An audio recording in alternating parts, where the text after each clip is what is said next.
I'm Shelly Turner with the BUILDERALL team. In this video, I'm going to teach you how to use iFrame in your Cheetah editor. So as you can see, I'm logged into my Cheetah editor, and I'm just going to scroll down and go to a blank panel. And here I'm going to add the iFrame element. So I'm going to go to Add, and then Element, and then I'm going to go to iFrame. And I'm just going to click and drag this over. It doesn't look like I have it, but when I let go, it's going to drop it onto that panel. And I'm going to just kind of move it over here so it's all inside that panel. And now I'm going to just click on it, and that activates my mini toolbar. And that allows me to do several things. The first one is I can click Center, and it will center that item in the panel. The next one is Hide Element. So if I click Hide, it's going to hide it. And all I need to do is click in Show Hidden Elements. And you can see that that iFrame component is right there. If I hover over it, it will show me what it'll look like if I put it back. And then if I click the eyeball, it will actually put it back for me. If I click on it again, the mini toolbar also has duplicate, so I can click it and it will duplicate that iFrame element. And then of course, if I click on it again and go to the trash can and click it, that's delete. And I can confirm by clicking that's fine. So now I have my iFrame element in there, and I want to go ahead and configure it. I have my Show Hidden Elements here. To get rid of that, I just click the Show Hidden Elements again, and it gets rid of that box.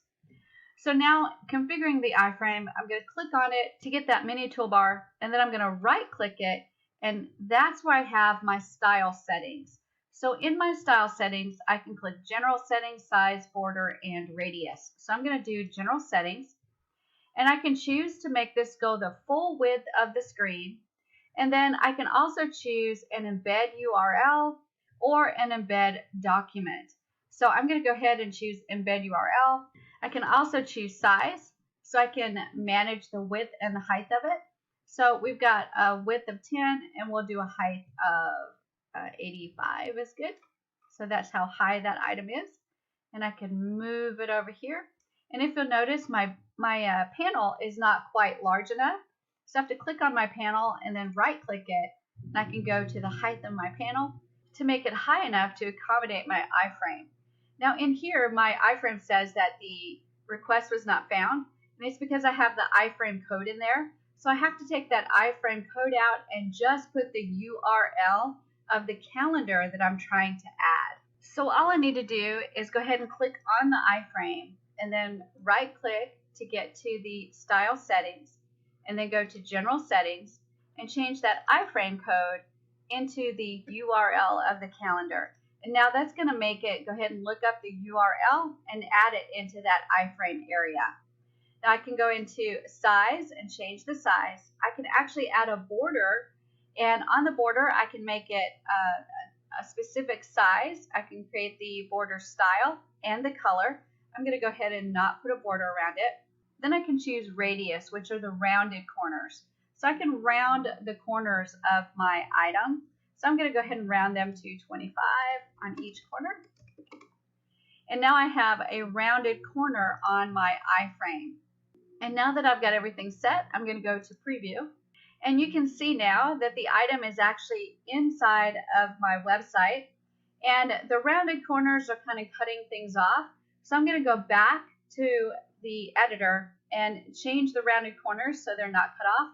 Also, there's a little bit at the bottom. I probably need to make this window a little bit larger.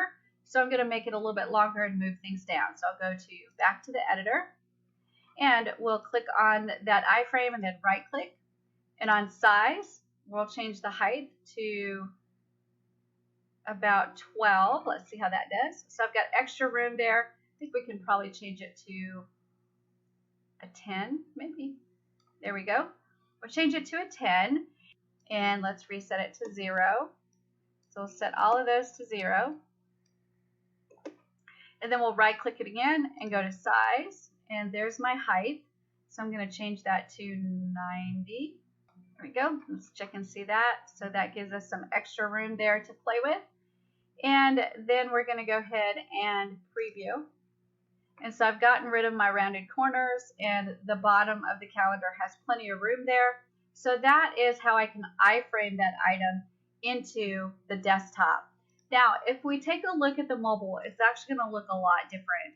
So if I click mobile view, I can see that my website looks beautiful until I get here to the calendar. And the calendar is just, it's not correct for this particular view.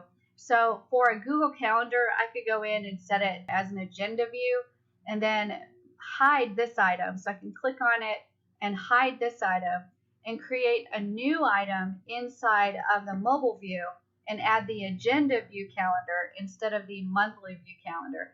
That way it'll show up better as an iframe on the mobile view, and you can still have your different desktop view, which is the whole month view. So that's how I would handle iframing on the mobile. Or you can take it completely off the mobile and only show the calendar on the desktop. It's up to you how you want to do it. Also remember that when you right click the item, you've got style settings. Also on the iframe settings, if you click animation, you've got animation possible as well. So you can animate anything that you want to put on your website. And the animation can be triggered by time, when it becomes visible, by click, or by hover. For a time animation, you've got how much time before it starts to animate. What kind of effect do you want? Do you want it to be slow or fast? And do you want it to have this effect infinitely? And then beyond animation, you can click Advanced. And Advanced allows you to work with the layers. And also you can save the element into your personal items. And then you can use that item again if you want to add this to another page or even a different website in the same account. And don't forget, when you go to mobile view, you also have the ability to work with padding to create some extra space in that element in the mobile view. Now, if you go to the style in mobile view and change any of these settings, it will change what the desktop version looks like. So you need to make sure in mobile view that you don't change the settings, that you go to the advanced area and change the padding there to make changes on spacing issues inside of mobile. So now we'll go back to the desktop, and you can see that we've added an iframe, including a Google Calendar, and that's how you use iframe inside of your editor. Have fun building something amazing with Cheetah.